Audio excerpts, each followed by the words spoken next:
What's up guys? For today's video nga pala guys, aalis tayo. Sama ko nga pala ngayon sila Kuya Ace at saka si Josh. Sama din pala namin ngayon guys si Maui. Yan o. Sumasagi ka palagi sa utak ng di nag-doorbell kumatok. Actually guys, madami talaga kami. Hindi ko na lang iniisa-isa. Alam nga naman ipakilala ko sa inyo lahat, di ba? Bale, ito nga pala yung pinuntahan namin guys. Ito nga pala yung musika loob. Sa mga hindi ko nakakaalam, ang musika loob po, ito po yung pagtitipon-tipon ng iba't ibang simbahan. Tapos, ang gagawin dito, puro kantahan, puro worship song. At syempre, taon-taon ding merong ganito. Kaya nakakaipon na ako ng ganito guys.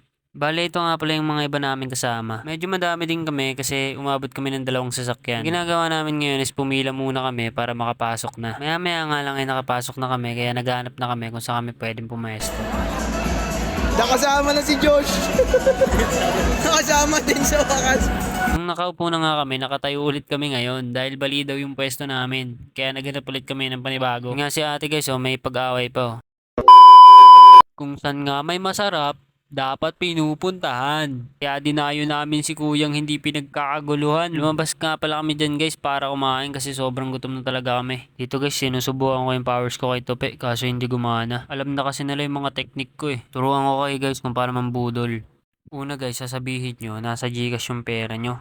Tapos, syempre, malilibre ka na niyan kasi kulang yung pera mo, nasa Gcash na eh. Tapos, pag nalibre ka na, huwag mong paalala, hayaan mong makalimutan na. Pero itong technique na to guys, ginagamit lang pag sa oras na kinakailangan. Huwag palagi. Bale dito nga pala ginanap yung musika loob malapit sa inyo. Pagpasok nga namin guys, sakto pauwi na.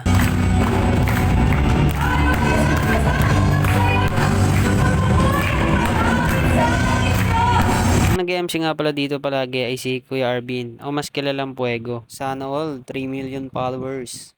Pero by the way guys, may sasabihin nga pala ako sa inyo. Para to sa lahat at lalo sa kabataang tulad ko. Hindi porket nagagawa mo lahat para sa Panginoon ay matatawag ka ng Kristiyano. Tandaan mong Diyos ang pinaglilingkuran mo at hindi ang tao. Hindi ang good works mo ang magpo-provide ng salvation mo. Ang sinasabi ko lang dito is, hindi basihan kung anong mga bagay na nagawa mo para sa Kanya. Ang tanong dito is, gaano kalaki ang pananampalataya mo sa Kanya.